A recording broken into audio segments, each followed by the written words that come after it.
El prólogo de Orit, 12 de octubre. Primero, los santos mártires Tarajo, Probo y Andrónico. Tarajo nació en la Claudiópolis siria. Probo era de Perga de Panfilia y Andrónico era hijo de un eminente ciudadano de Éfeso. Los tres fueron martirizados juntos por el procónsul Numeriano Máximo en tiempos del emperador Diocleciano. Tarajo tenía 65 años cuando fue torturado. El procónsul le preguntó por su nombre y él respondió, soy cristiano. El procónsul le preguntó 3 veces y recibió la misma respuesta cada vez. Estos mártires fueron golpeados con varas, luego fueron arrojados a la prisión, ensangrentados y heridos. Después de esto los sacaron de nuevo para torturarlos. Cuando el procónsul aconsejó a Probo que negara a Cristo, prometiéndole honores imperiales y su propia amistad, el santo Probo respondió, ni los honores del emperador deseo, ni tu amistad deseo. Cuando Andrónico fue amenazado de torturas corporales aún mayores, el joven mártir de Cristo respondió, mi cuerpo está delante de ti, haz con él lo que quieras. Después de prolongadas torturas en diversos espacios, los tres santos mártires fueron arrojados a un estadio o al Coliseo con bestias salvajes. Otros prisioneros en el mismo estadio fueron destrozados por las bestias, pero no dañaron a los santos. Un oso y una feroz leona se acariciaron con ellos. Al ver esto, muchos creyeron en Cristo el Señor y clamaron contra el procónsul.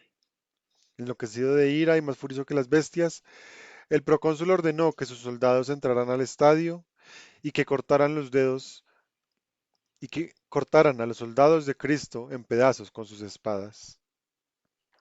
Sus cuerpos se mezclaron con los cadáveres de otros prisioneros. 3 cristianos, Macario, Félix y Iberio, que estuvieron presentes en el asesinato de los santos mártires, fueron esa noche para remover sus cuerpos. Pero como los cuerpos estaban amontonados en confusión y la noche era muy oscura, oraron a Dios para que los ayudara a encontrar a los santos. Y de repente se manifestaron 3 velas sobre los cuerpos de los mártires. Así fueron capaces de remover los cuerpos de los santos y sepultarlos honorablemente. Segundo, San Martín de Tours.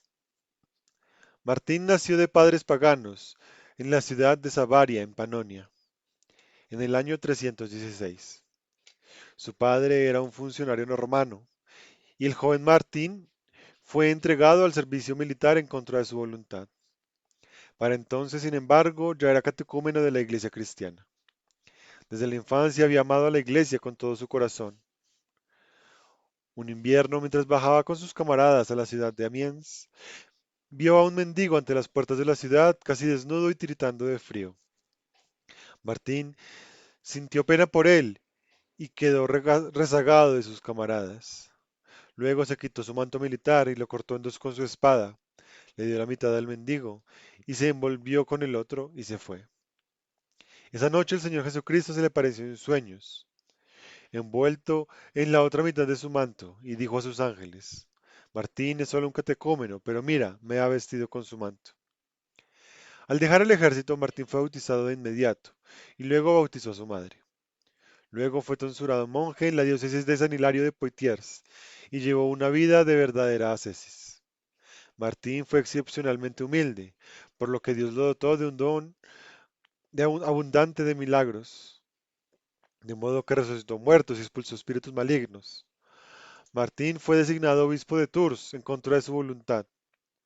Tras abundante labor en la viña del Señor y tras una difícil lucha contra paganos y herejes arrianos, San Martín entregó su alma santa en manos de su Señor en el año 397. Tercero, el venerable Cosmas de Mayuma. Nació en en Jerusalén. Fue amigo de San Juan Damasceno, cuyos padres lo acogieron como huérfano y lo criaron. Como monje ayudó a Juan a compilar los octohijos, y él mismo compuso muchos cánones a los santos. Sus cánones sobre el Sábado Santo, el Domingo de Palmas y la Semana de Pasión se distinguen particularmente por la belleza y profundidad. Fue obispo de Mayumá, cerca de la Gaza palestina. Vivió más que San Juan Damasceno y murió en la vejez profunda. Reflexión. ¿Por qué, por qué virtud han sido los santos más exaltados y glorificados a los ojos del cielo y de los hombres? Principalmente por su humildad y su servicio. Aún antes de su bautismo, cuando todavía era un funcionario, San Martín tenía un siervo, quien consideraba más un hermano que un siervo. A menudo servía a este siervo falta de vergüenza. De hecho, incluso se regocijaba de eso. En otra ocasión, cuando San Hilario quiso ordenarle sacerdote, rechazó este honor con lágrimas y le suplicó al obispo que lo dejara simplemente ser un monje en algún lugar remoto. Una vez San Martín viajaba de Francia a Panonia para visitar a sus padres. Mientras cruzaba los Alpes, unos ladrones asesinos lo capturaron. Cuando uno de los ladrones levantó su espada para decapitarlo, Martín no mostró miedo y permaneció inmóvil. No suplicaba piedad, sino que estaba completamente en paz, como si nada hubiera sucedido. El ladrón, sorprendido por tal comportamiento, dejó a un lado su espada y le preguntó a Martín quién era. Martín respondió que era cristiano y por lo tanto no tenía miedo, porque sabía que Dios, de acuerdo a su gran misericordia, siempre está cerca de los hombres, especialmente en tiempos de peligro. Los ladrones estaban asombrados de la extraña virtud de este hombre de Dios, y el que había desenvainado su espada contra Martín creyó en Cristo, se bautizó y más tarde se volvió en monje. Cuando el trono episcopal de Tours quedó vacante, el pueblo quiso que Martín fuera obispo, pero Martín ni siquiera quería saber de esto. No obstante, ciertos ciudadanos de Tours astutamente lo alejaron del monasterio y se lo llevaron. Llegaron a la puerta del monasterio de Martín y le dijeron a Martín que había con ellos un hombre enfermo y le suplicaron una bendición. Cuando Martín salió, lo prendieron y lo llevaron a Tours y lo hicieron consagrar obispo. En la vejez previó su muerte inminentemente. Se lo contó a sus hermanos y comenzó a llorar copiosamente, rogándole, no, y ellos comenzaron a llorar copiosamente, rogándole que no los dejara. El santo, tratando de consolarlos, oró a Dios en su presencia y dijo, Señor, si tu pueblo todavía me necesita, no rechazo la labor, que sea de acuerdo a tu santa voluntad. Contemplación. Contemplar la obra maravillosa de los apóstoles Pedro y Juan. Hechos 3. Como un mendigo cojo desde su nacimiento les pidió limosna. Como Pedro le dijo que no tenía plata u oro. Como el apóstol lo tomó de la mano y le dijo, en el nombre de Jesucristo, levántate y anda. Y el hombre enfermo se sanó. Homilía. Sobre el llanto por la noche y el regocijo por la mañana. Por la tarde durará el llanto y a la mañana vendrá la alegría. Salmo 35. Dios reprende y Dios alegra. Solo un pensamiento de arrepentimiento alivia la ira de Dios, porque Dios no está airado contra los hombres como un enemigo, sino que su ira hacia los hombres es como la de un padre hacia sus hijos. Su ira es momentánea y su misericordia es infinita. Si Él te reprende en la noche, te hace regocijarte en la mañana. Los hombres le conocen mejor en su reprensión y en su misericordia. Oh hermanos míos, si los hombres conocieran y reconocieran constantemente a Dios como el hacedor del bien, nunca lo conocerían como reprendedor y juez. He aquí, Dios se regocija más cuando lo reconocemos por su misericordia que por su ira.